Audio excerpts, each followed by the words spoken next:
మొత్తానికి మ్యాటర్ ఏంటంటే పిల్లల మీద ఏది రుద్దకండి అబ్బా. వాళ్ళ పసి హృదయాలు చాలా దెబ్బతింటాయి. ఎట్లా అంటే చాలా పసి హృదయాలు వాళ్ళవి, వాళ్ళకేం తెలీదు.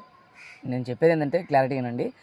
స్కూల్ పిల్లలు మామూలుగా ఏదో అది పిక్నిక్ అయ్యేటికి తీసుకుపోతారు కదా, వీళ్ళందరూ కలిసి మామూలుగా సారాలు కలిసి తీసుకుపోయి అది ఎక్కనొబ్బా రామప్ప మందిరమా ఏదో అన్నారు.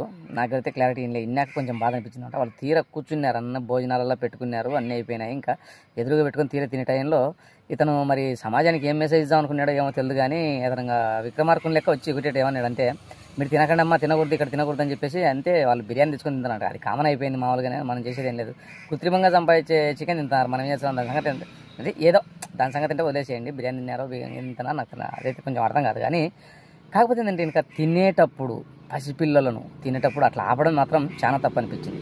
ఇప్పుడు గరకపాటి గారు అంటున్నారు కదా, వాళ్ళు ఏదైనా తినొచ్చు అయినా ఏదైనా తినొచ్చు ఎవరి ఇష్టం అని చెప్పేసి, అంటే పూర్వీకులు అంటే రాముడు తిన్నాడు పిల్లలు తిన్నాడు అని చెప్పేసి ఆయన చెప్తున్నాడు.